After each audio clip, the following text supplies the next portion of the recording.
Hi, everybody. It's good to see you virtually again. I know I had a chance to relay to some of you during the more thorough step-by-step PDP DCS training last week that this week, or officially, would be my last week with OIE. And I know some of you learned from my colleagues last Friday when you came on for the refresher training. And hopefully all of you know by now, one way or the other. So can we go back one slide real quick? Yeah, thank you. So I wanted to take a minute just to do a couple of things. One is, I don't know if Alani, is Bianca on? I can't see if she's on. I don't think she's on yet, but when my colleagues join, I'm going to pause and Alani, go ahead and interrupt me so that I can introduce them. I know they're still all coming over from the other event. But I want to talk about some transition updates, just the staffing in general.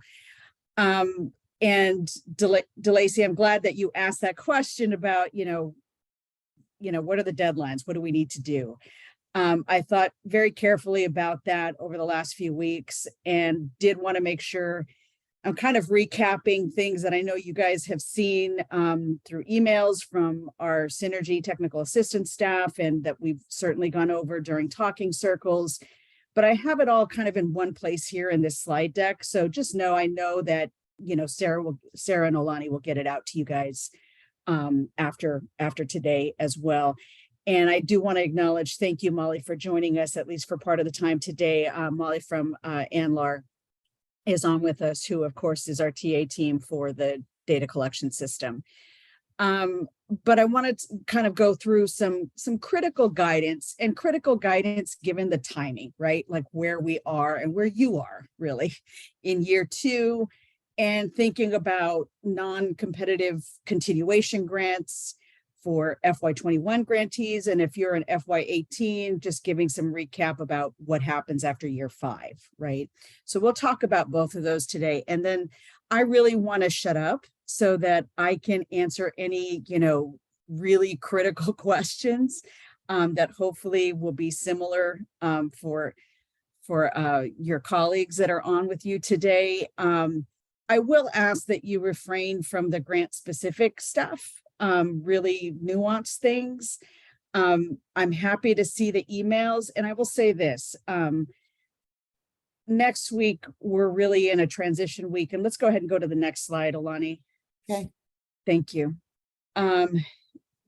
Today's really my last day with OIE officially.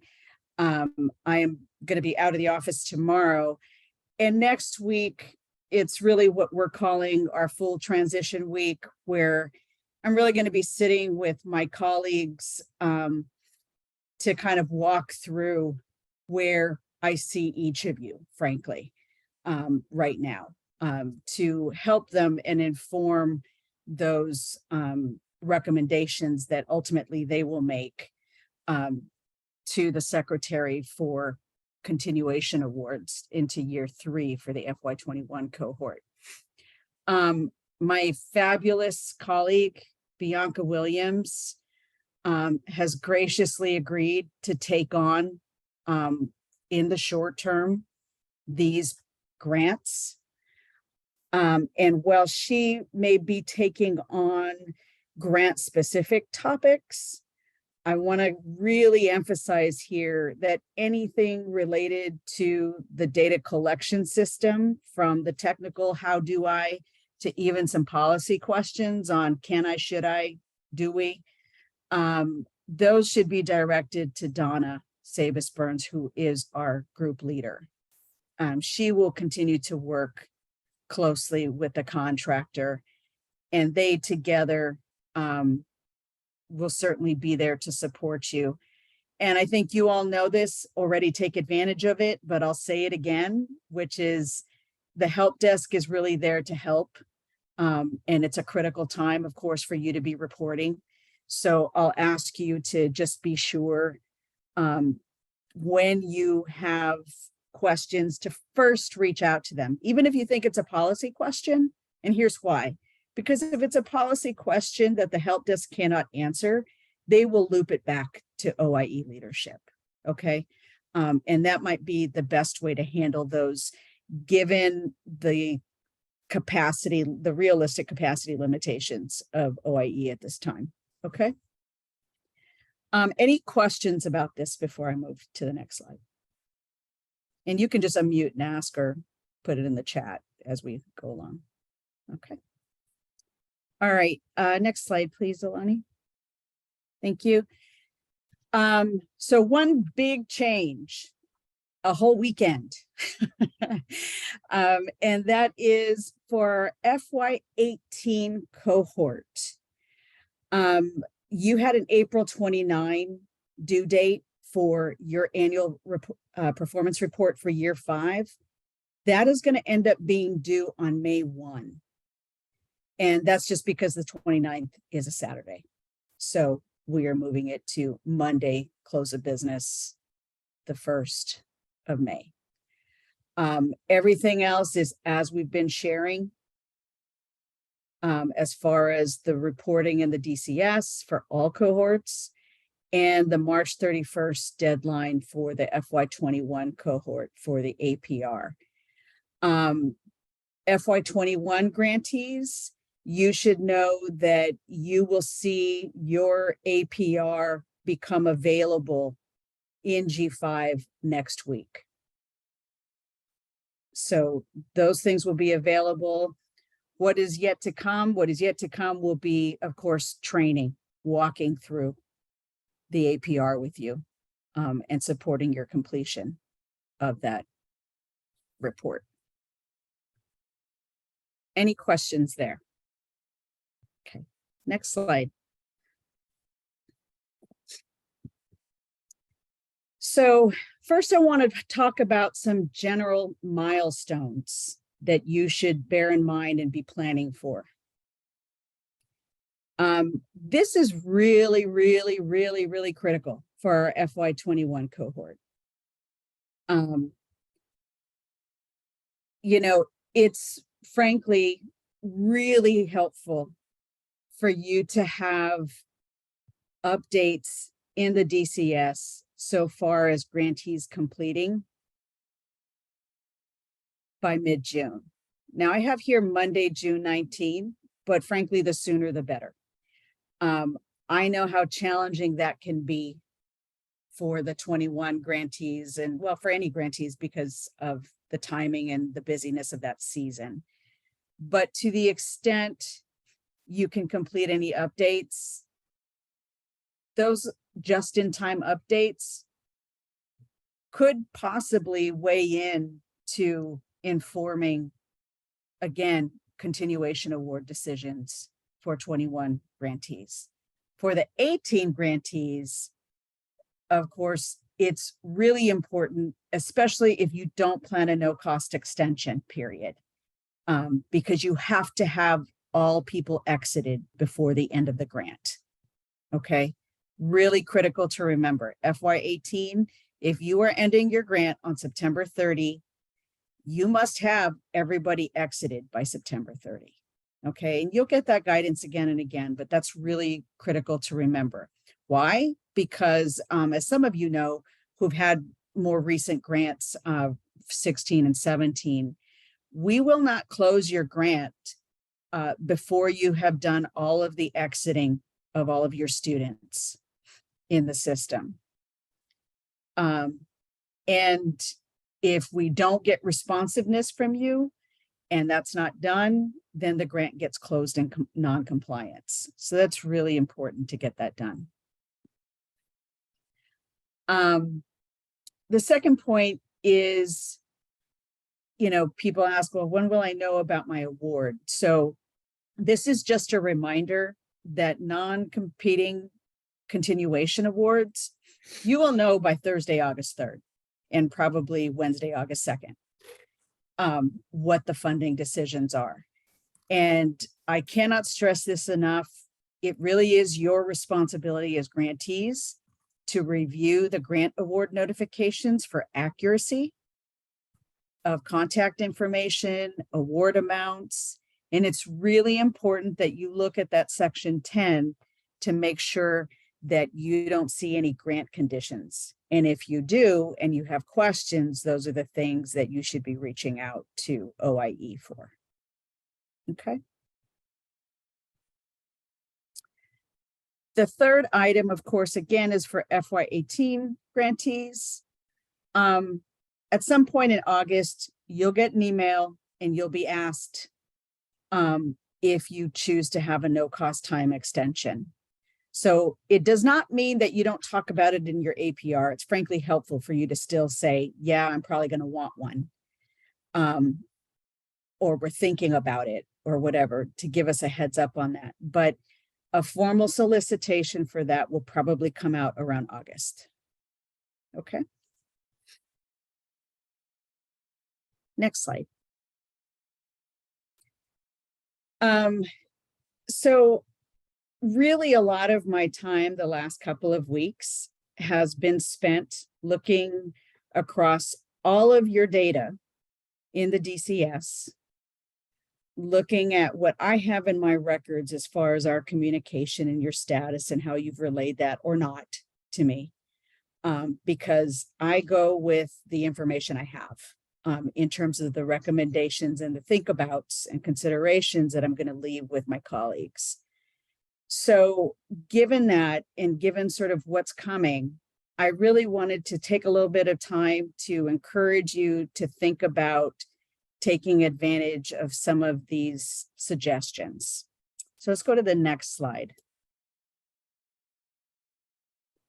I'm sure they'll talk about this during the training for APRs, but these will be very critical hard data that we need to have. One is, what is the total number of participants that you expect by the end of year 2? That you expect to have.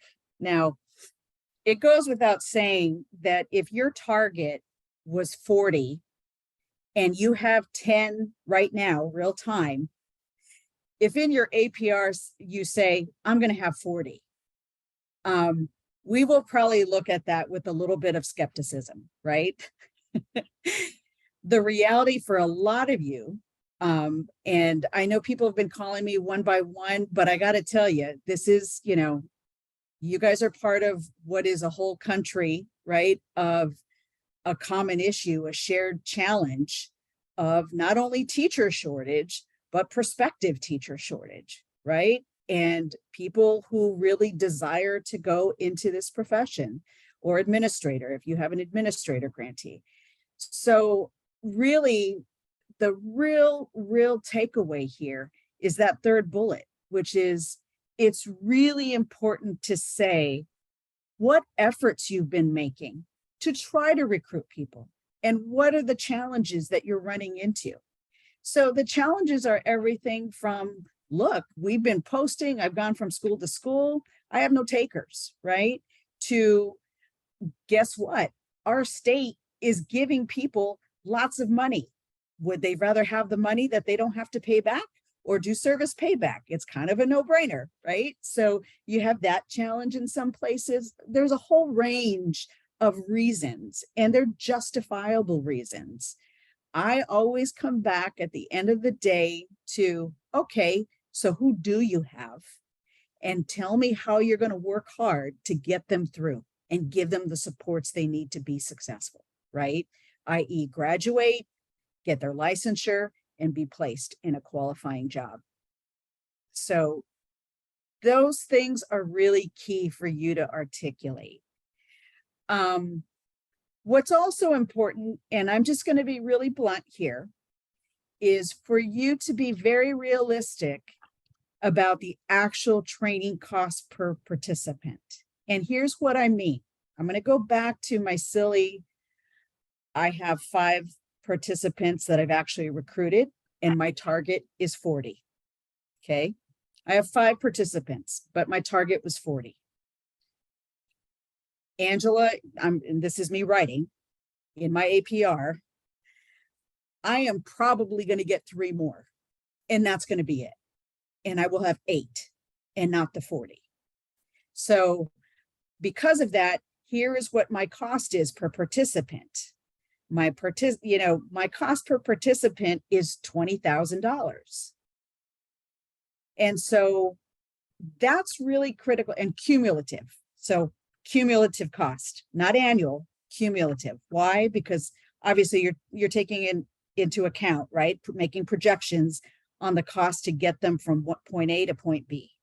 So what is that total cost? Why do we need to know that? Well, we need to know that because you can probably rest assured that if I didn't have, 30 at least participants, and I'm not going to have 30, then OIE should be subtracting, reducing my award by that much, right? By that cumulative of 30 times whatever that cumulative cost per participant is. Why? Well, there are lots of reasons, but I'll give you 2 big ones. One is OIE and the department in general always wants to see money that will be used for the, mission and objective for which it was intended. And if it's not going to be used and it's just going to sit there, it's not doing anybody any good. But the second reason is this: you as the grantee don't want to end your grant with $500,000 sitting there unspent. Why? Because that will not look good. When people and grant, for future grant competitions, people look to that for past performance. So reducing it now along the way and allowing you to be successful with the actual participants you have just makes all around for, all of us being better stewards of federal taxpayer funds, right? So I think that's something I want to be really mindful of. So it makes your budgets in the APR and their accuracy really, really important. I'm going to stop here and just see if I've got any big questions. I don't think I see any questions on what I've just shared or anything not clear. The only question that was in the chat was just reiterating the due dates for the APR, particularly because I think we had a few people confused on the links for the event. So Alani, maybe if you want to pop back to that slide real quick. To which slide? The APR due date slide. Oh, got it. Okay.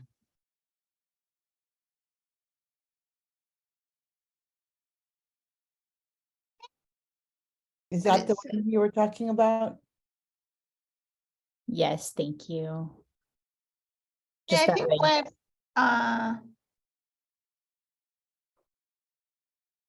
DeLacy, I'm sorry, you have a question?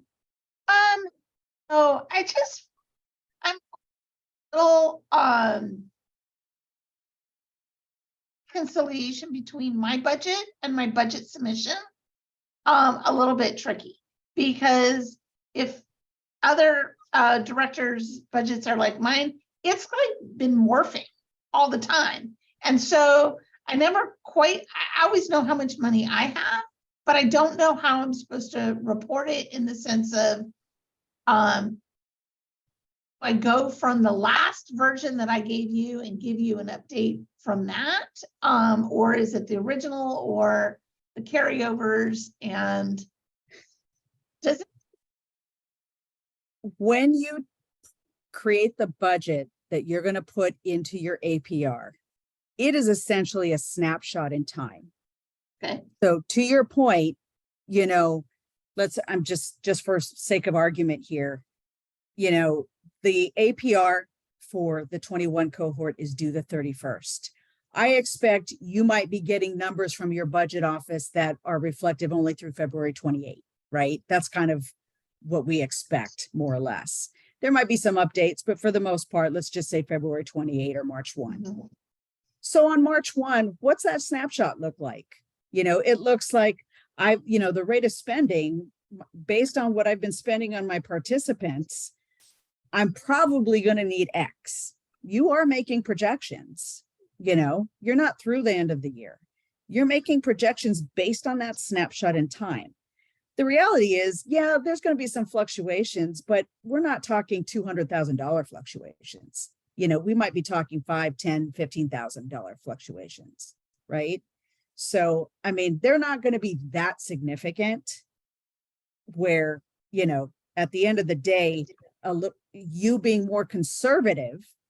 So again, just completely made up example. If you look at what you've been spending on your participants, and for a year, cumulatively, you're like, well, for them to get through a year of coursework, it's been about $70,000 per participant, and they have one more year to go.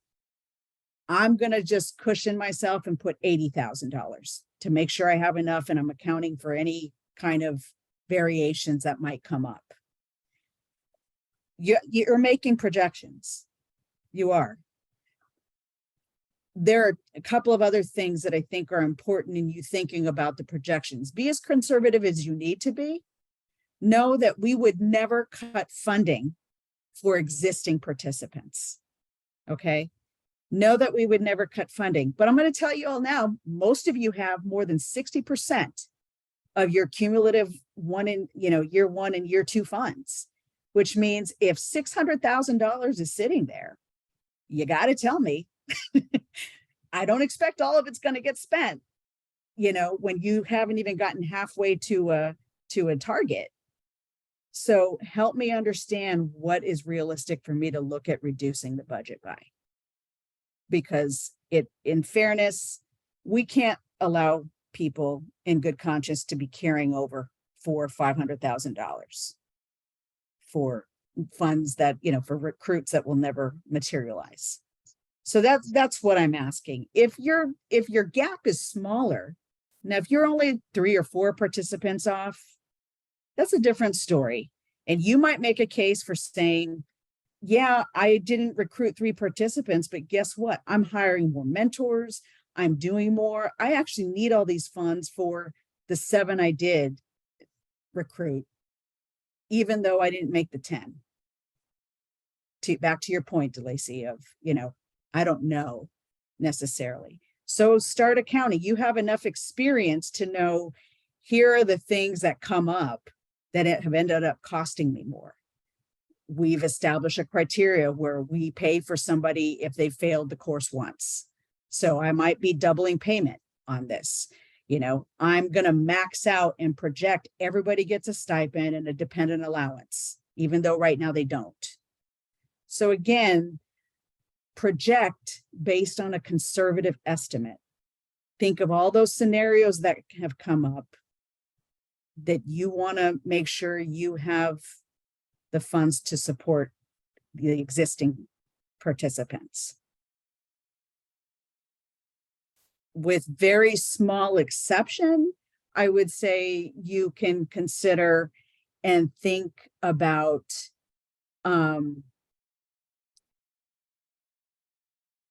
I think thinking about what's come before.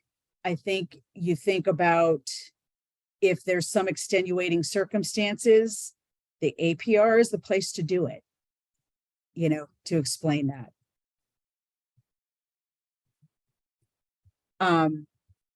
I can tell you all last year that many people did a much better job in general with the budget.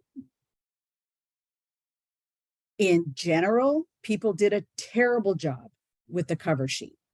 I had many redos on the cover sheets, which to me was, I'm being mean cop here, just inexcusable, because Synergy did an excellent job with the slide deck last year of walking people one by one. And you didn't need to be on the webinar. There's a slide deck that told you how to fill out each and every item. So those types of things are really critical to get right. And well, last year I could go back in and clean it up with the grantees. I'm just being realistic here. OIE has limited capacity. That will not happen to the degree because it can't. So we're really reliant on you guys to do your best to be accurate on there. Because they're going to have to work with what they have, and they may not have the time to circle back to you if something is confusing, if there are conflicts in the data versus the narrative versus the budget. There may not be those conversations and those follow-up calls.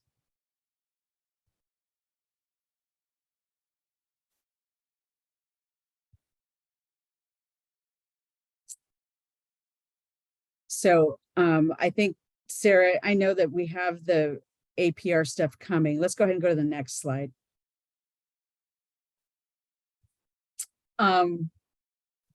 With the DCS, I'll just reiterate, keeping student enrollment status up to date, not leaving individuals in pending status, and aiming for 100% participant login status, meaning everybody you've recruited, and I get it, save for maybe people who've exited right after and have gone MIA. I get that too, that we know that some of those exist. For the most part, anybody currently enrolled should be logged in. There is no reason it should say awaiting login.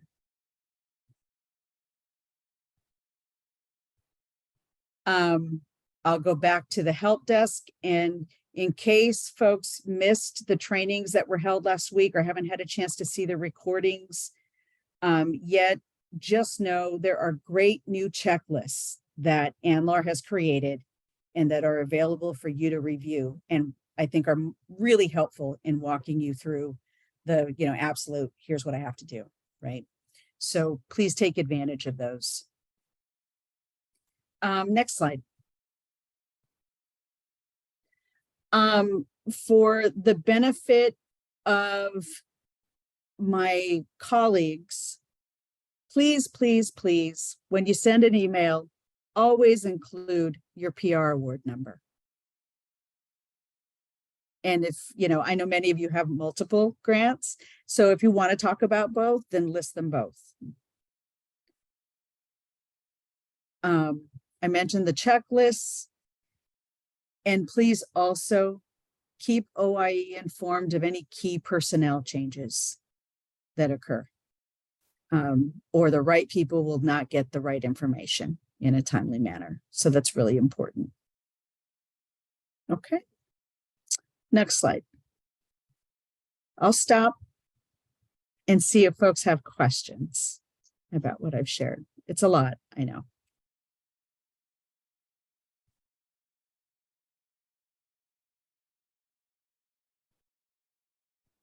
Hi, I don't have any question right today, but I probably will tomorrow when you're gone. But anyways, I just want to say thank you. It's been so nice to work with you and wish you the best in your new job. It sounds exciting. Are you excited? Thank you, Lynn. I am excited. Yeah, I Oh, am. all right, Yeah, well, thank you, Lynn. I appreciate that. thank you.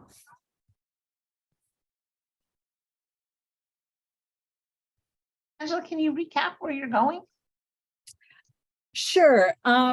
I will be down the virtual hall and working with working in the OESC Office of Student Safety and Supports. I'm actually working on an issue that a lot of people cringe about, including myself, and that's cybersecurity. The department has a charge by the powers that be, including executive orders, to really move much more quickly on guidance and training, and dare I say mandates, on what K-12 institutions need to have in place to prevent, including training, resources, supports, etc. And if any of you, I know all of us have probably encountered something about a cybersecurity issue or incident, either at work or personally.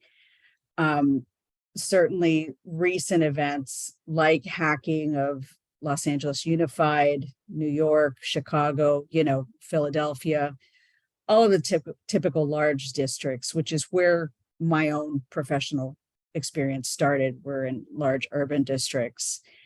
You know, the reality is whether we're talking about, you know, Oglala, Lakota, or we're talking about San Francisco, the issue is the same, which is we know there are a majority of students of color in public schools today, and there's a disproportionate impact on those students and their families when we talk about their information being compromised and what the long-term implications can be.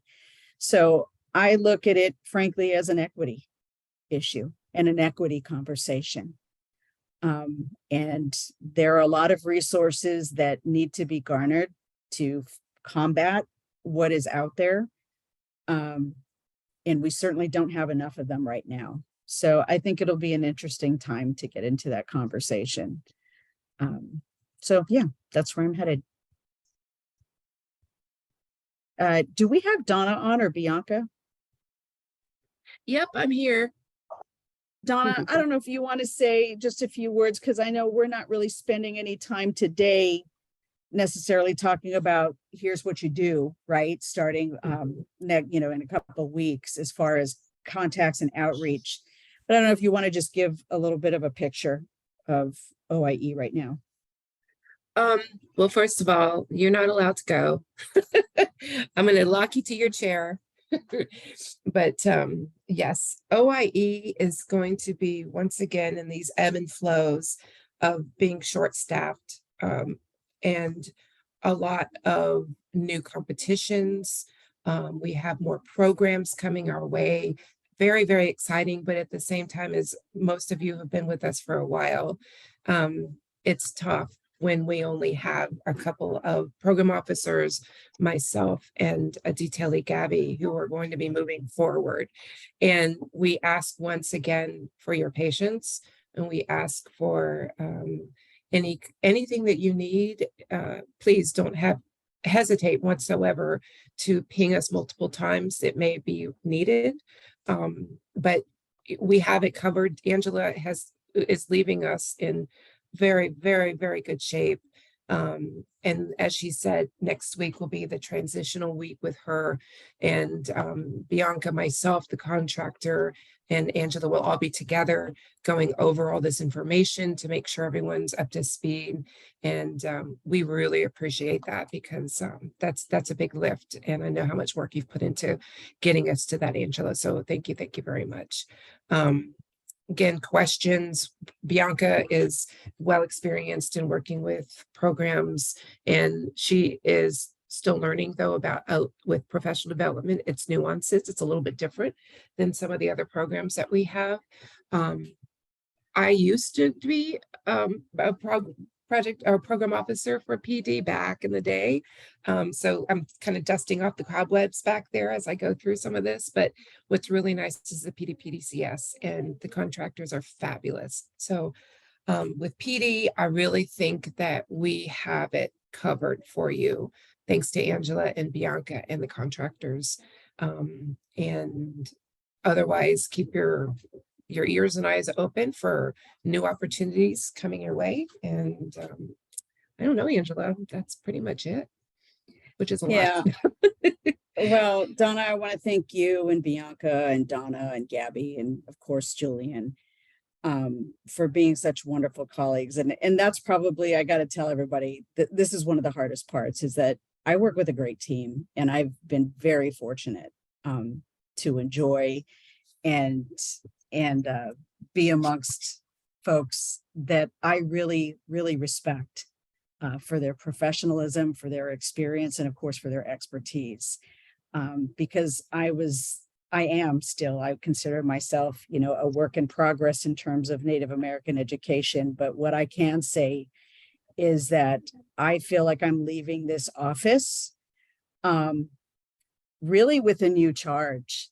And that is, I feel so much better informed about the critical issues, the long-standing deficits of governments and districts and schools in their inability to effectively support American Indian students. But I also really feel I really feel motivated. I feel energized every day. I have to tell you guys by the work that I see all of you doing, because it's hands-on all the time. And that's what makes your grant so successful, you know? So I just come back to, don't sweat the targets. It's the quality, and it's giving your participants the experiences that they deserve and that are going to help them be successful and really change the landscape and the lens on what needs to happen to help all these students be successful. So thank you for all that I've been able to learn. That's great. That's true. Targets are targets, but it's the quality. It's a very good point. Even if you have a burning issue that you know may not get resolved necessarily by me, I'll just say one last thing, and that is, please feel free to send me an email. I'm going to be having conversations with my colleagues next week, as I said, and kind of wrapping up and walking through considerations and think abouts. If you do that this week, I can be sure to raise it in my conversation with Donna and Bianca and others as I transition out. I'm not that far away. I'm down the virtual hall, Yeah. so they know where That's a to good find thing. me. That's right. But thank Never. you all so Thank much. I'm happy to stay on if there are any other questions, but I think you guys got this. Thank you so much. Thank you all. You, Angela. Thank you. We got some great notes in the chat box too. Thank you all. And have a great weekend. Yeah, I'm gonna miss you, my friend. Thank you, Angela. Ditto. Ditto. Thank you so for the much, challenging Angela. questions, guys. Thanks for keeping me on my toes. Thank you. Muchas Yeah. gracias, Angela. Thank you so much for all your help. Oh, thank you, Lydia. Good luck to you guys. Yeah.